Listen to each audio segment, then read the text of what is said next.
Ողջույն իմ շատ սիրելի հետևորդներ ջան, այսօր յուրահատուկ տոլմա եմ պատրաստել և տեսանյութով կիսվում եմ ձեր հետ։ Անչափ համեղ է և շատ քչերն են պատրաստում, դրա համար ցանկանում եմ դուք էլ փորձեք, տարածված տոլմա չէ։ Ահա տեսեք սիրելիներս, պատրաստելու ենք թփով, կանաչիներով սուտ տոլմա։ Ուրեմն ուզում եմ ուշադրություն դարձնեք խաղողի թփին, որը հենց թարմը քաղած վիճակում ծալել եմ ու տեղավորել եմ պլաստմասե շշերի մեջ ու այդպես փակել եմ պահել։ Շատ լավ տեսքով և բույրով պահպանվում է հենց այդ շշերի մեջ, դուք էլ կարող եք փորձել։ Բացելուց հետո եռման ջուր ենք լցնում վրան, թողնում ենք մի 10 րոպե մնա, հետո սառը ջրի տակ լվանում ենք ու օգտագործում։ Ուրեմն այստեղ սիրելիներս օգտագործում եմ կանաչիներ սող, թարխուն, համեմ, պետրուշկա և ավելացնում եմ լավ առատ բուսայուղով սոխառած ու կիսայեպ բրինձ։ Այս բոլորը խառնում ենք իրար և փաթաթում ենք թփով։ Երևի ամանից է, որ չի թողնում, ամանի փայլը չի թողնում կանաչիների վառ գույնը երևա, բայց դե ինձ թվում է պատկերացրեցիք։ Ուրեմն միջուկը պատրաստ է։ Հիմա խաղողի տերևը լվանում եմ, քամում եմ ու բերում։ Փաթաթելու ենք ցելոֆանով։ Միանգամյա օգտագործման ցելոֆան եմ վերցրել, վրան դնում ենք թուփը, 1 գդալի չափով, դե նայած ինչ չափի է թուփը, դնում ենք միջուկից, աջ և ձախ կողմից ծալում ենք տերևի եզրերը, հետո վերևից ենք իջեցնում ու ցելոֆանը մի շերտ ծալելով, այսպես սեղմելով, կարող եք դանակով սեղմել, ձիգ փաթաթում ենք տոլման։ Շատ կարևոր է, որ այս տոլման լինի ձիգ փաթաթված, որովհետև եփվելու ընթացքում հնարավոր է, որ բացվեն և կորցնեն տեսքը, համը,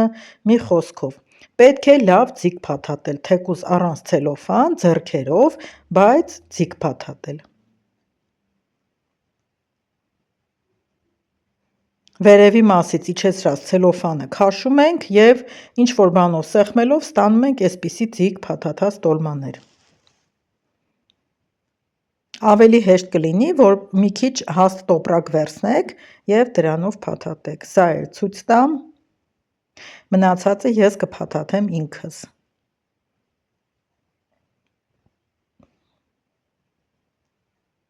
Վերևից իջացնում ենք, մատով պահում և թեքում տոպրակը սեղմելով վերևամասից քաշում ենք ու տոլման այսպես փաթաթվում է։ Նույն ձև կարող եք փաթաթել նաև մսով տոլման։ Ահա սիրելիներս, առաջին շերտը փաթաթել եմ, հիմա կդնեմ երկրորդ շերտը և բավական է լինում նաև կես չափով երրորդ շերտը, ամբողջությամբ չի լռանում։ Հիմա փաթաթածները տեղավորեմ այստեղ ու շարունակեմ։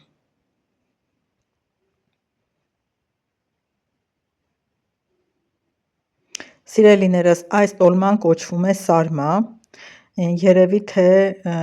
Իրանից է եկած անունը։ Հիշում եմ, երբ փոքր էի,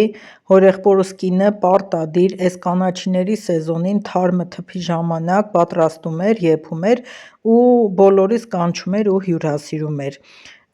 Հետո էլ, երբ արդեն սկսել եմ ես ինքս ճաշերը պատրաստել եմ միշտ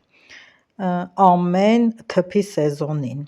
Ուրեմն եզրերից թուփ եմ դնում նորից բացված վիճակում, մի քիչ բուսայուղ եմ լցնում և թեքում եմ մի մեծ ափսե, որպեսզի այդ ծանրությունից թփերը հանկարծ չբացվեն։ Միանգամից եռման ջուր եմ լցնում մինչև վերջին շերտին հասնելը, այնպես չեմ լցնում, որ վերջին շերտը ծածկվի։ Ու կափարիչը փակում ենք, դնում ենք եփելու, եփում ենք մի 30 րոպեի չափով։ Ահա 30 րոպեն անցել է, երեսի ավելորդ տերևները հավաքեմ, տեսեք ինչ ախորժելի տեսք ունի։ Շատ յուրահատուկ բույր ունի։ Ի դեպ պետք է ասեմ, այս տոլմայի մեջ թարխունը ես ինքս եմ ավելացրել և այդ տարբերակով չափից ավել եմ սիրում։ Տեսեք ինչպիսին է ներսը։ Մատուցելուց կարող եք ուտել, ճաշակել կիտրոնի հյութով։ Շնորհակալ եմ, որ դիտեցիք, անպայման փորձեք, սիրելիներս։